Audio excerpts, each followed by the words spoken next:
ဘာလို့ MMA fighter တွေရဲ့နေရွက်ကဘန်းကော်ပြီးပွင့်လို့ဖြစ်နေရတာလဲ fighter တွေနေရွက်ကတမှုထူးကြပြီးတော့ပုံပြက်နေမှာကြာခဏမြင်မှုကြမှာပါဒူးပင်ပွဲတွေအတွက်များထိုးတဲ့ fighter တွေရဲ့နေရွက်ကဘန်းကော်ပြီးပုံစံပေါက်နေရမျိုးဖြစ်ပါတယ်ဒါမျိုး MMA fighter တွေစီမှာအများဆုံးတွေ့ရပါတယ်ဘန်းကော်ပြီးနေရွက် cauliflowers ears ကို Randy Kocha ခါပစ်တို့နဲ့တွဲမိနိုင်တယ်လို့ဝေထိုင်းမှာဆိုရင်လဲ Super Luck ရိုးရလဝေးမှာဆိုရင်စိုးလင်းဦးတို့ဟာဘန်းကော်ပြီးနေရွက်ပိုင်ရှင်တွေဖြစ်ပါတယ်ဒါကြောင့်တိုက်ခိုက်မှာဆိုရင်ဘလောက်တောင်းတဲ့သူထက်ဘန်းကော်ပြီးနေရွက်ရှိတဲ့သူဆိုရင်ပိုကြောက်ရတယ်လို့ဆိုရမှာပါ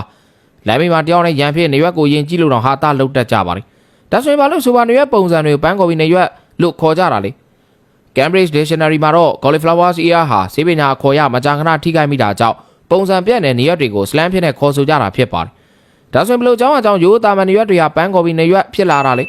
ဘန်းကော်ပြီးနေရွက်တွေအများအပြား MMA သို့မဟုတ်လက်ဝဲကစားတဲ့နေရွက်ကိုအချိန်ချင်းခါခါထိုးနှက်ထုရိုက်ခံရတာကြောင့်ဖြစ်ပေါ်လာတာဖြစ်ပါတယ်ဒါမှမကြာခဏရတဲ့နေရွက်တစ်ပြေးနဲ့သွေးစီးစစ်မှုရပ်တန့်သွားပြီးတော့အတမာတွေဖြစ်လာခဲ့တာပါဈေးကူသားမှုချက်ချင်းခံယူပုံမှန်တိုင်းပြန်ဖြစ်စေတာဒဏ်ရာကိုပုံမဆိုးစေတာတွေဖြစ်နိုင်ပေမဲ့ကျေမှန်များစွာထိလိုက်တော့အသားတွေလိမ့်ကုန်တာဖြစ်ပါတယ်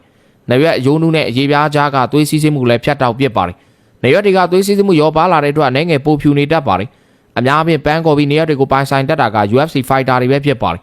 UFC ကကမ္ဘာအောင်မြင်ဆုံး MMA ဖွဲ့စည်းဖြစ်တဲ့အတိုင်းပဲ fighter တွေအတွက်ပွဲတိုင်းကကြမ်းတမ်းပါတယ်ကိုမြတ်တော်မကြာခဏထိုးချိတ်ကန်ကြောင်ချင်းခံတတ်ပြီးတော့ဒဏ်တွေဖြစ်တတ်ပါတယ် UFC fighter တွေအတွက်ကတော့ပန်းကော်ပြီးပုံစံနေရွက်ကိုပိုင်ဆိုင်တာအမြင်ကိုစိုးစီတာမျိုးမဟုတ်ပဲကိုယ့်ရဲ့ fighter ကစားမဘွားဖြတ်တန်းမှုကိုဖော်ပြနေတဲ့အတွက်ဂုဏ်စရာလည်းဖြစ်ပါတယ်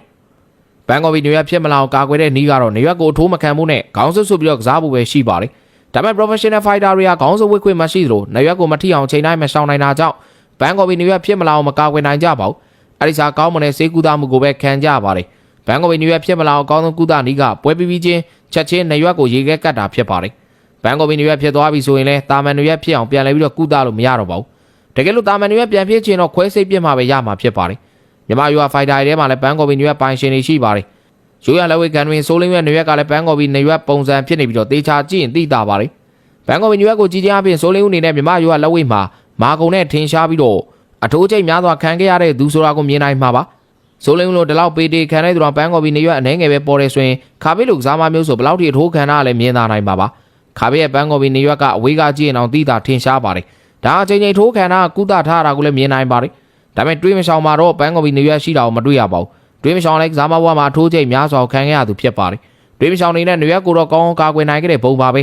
ဘန်းကော်ပြီးနေရွက်ရှိတဲ့ fighter တွေကပွဲကစားရင်နေရွက်ကိုဂယုစိုက်ရပါတယ်ထက်ခါထက်ထိလိုက်အောင်ကျော်ပြဿနာတွေပိုဖြစ်လာနိုင်လို့ပဲဖြစ်ပါတယ်